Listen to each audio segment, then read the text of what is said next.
आपल्या खरीप हंगामासाठी हा आराखडा राहणार आहे. पुढच्या वर्षी ज्या ज्या शेतकऱ्यांना जे जे काही कामकाज करायचं आहे त्याचं आजच आपल्याला नियोजन करावं लागतं.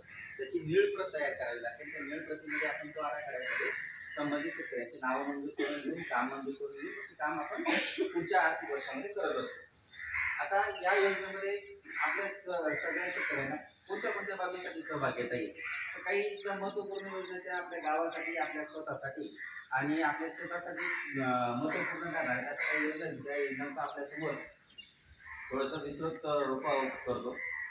आपल्याला या आर्थिक वर्षामध्ये जलतारा नावाची एक नवीन योजना आपल्याकडे मांडण्यात आली. त्या योजनेमध्ये 2 मीटर बाय 2 मीटरचा एक खड्डा खोदला जातो. तो ठोस खड्डा सारखा खड्डा आहे. त्या खड्ड्यामध्ये तळापासून वरतीपर्यंत तो खड्डा हा पूर्णपणे जंगलांनी भरला जातो आणि आपल्या शेतातून आपल्या रानामधून जे वाहून जाणारं पाणी आहे ते पाणी आपण तिथे मुरवत असतो, जिरवत असतो. याचा अतिशय उत्तम असा फायदा महाराष्ट्रातल्या सगळ्या जनतेसाठी झालेला आहे. आणि ही जलतारासारखी योजना जर आपल्या संपूर्ण गावाने राबवली तर आपल्या जमिनीतलं भूमिगत पाण्याची पातळी नक्कीच वाढेल. यासाठी अशी ही योजना आहे. आणि एका शेतकऱ्याला एका एकरसाठी एक जलतारा खड्डा आपण प्रस्तावित करत असतो. या योजनेमध्ये समाविष्ट केले जाणारे सगळे शेतकरी जे आहेत ते 5 एकरपेक्षा कमी ज्यांचं क्षेत्र आहे ते शेतकरी या योजनेमध्ये समाविष्ट होतात. 5 एकरपेक्षा अधिक ज्यांचं क्षेत्र आहे ते शेतकरी या योजनेमध्ये पात्र ठरत नाही. तर समजा एखाद्या शेतकऱ्याकडे जर 4 एकरचं क्षेत्र असेल तर आपण त्या 4 एकरसाठी 4 जलताऱ्याचे खड्डे प्रस्तावित करतो. एका खड्ड्याला साधारणतः 6,000 रुपयाचं अनुदान आहे.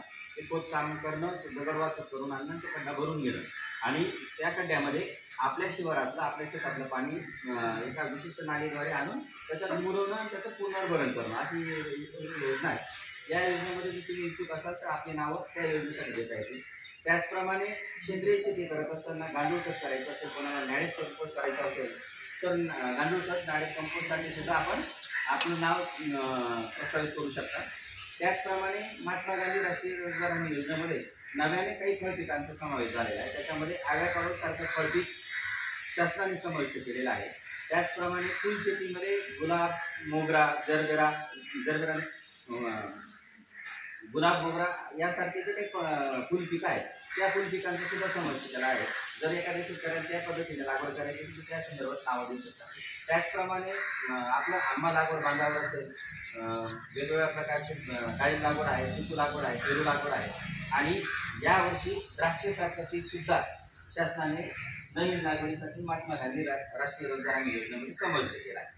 ज्या एखाद्या शेतकऱ्याला द्राक्षासारखं पीक पुढच्या आर्थिक वर्षात जूनमध्ये लागवड करायची असेल तर ती सुद्धा नावं द्राक्ष लागवडीसाठी तुम्ही या योजनेमध्ये प्रस्तावित करू शकता. आणि यांच्यासाठी अट एवढीच आहे, तो शेतकरी 18 ते 60 वयोगटाचा असावा, त्याच्याकडे स्वतःचं जॉब कार्ड असावं. या काही अटी शर्ती आहेत, त्या अटी शर्ती आपल्याकडे पूर्तता होतात आणि 5 एकरपेक्षा खालचा शेतकरी पाहिजे अशा पद्धतीची त्या योजनेमध्ये आपण त्या शेतकऱ्यांना समाविष्ट करून देतो. फक्त हा जो आराखडा आहे हा आराखडा तात्काळ लागू होणार नाही. पुढच्या जूनपासून, एप्रिल मे पासून तो लागू होतो. हे झालं महात्मा गांधी राष्ट्रीय रोजगार हमी योजनेचे काही ज्या नव्याने समाविष्ट झालेल्या बाबी आहेत त्या बाबींमध्ये आपण सहभाग नोंदवू इच्छिता. त्याचप्रमाणे आपल्याकडे महाराष्ट्र राज्य फलोत्पादन व औषधी महामंडळ, ज्याला एकात्मिक फलोत्पादन विकास महामंडळ म्हटलं जातं,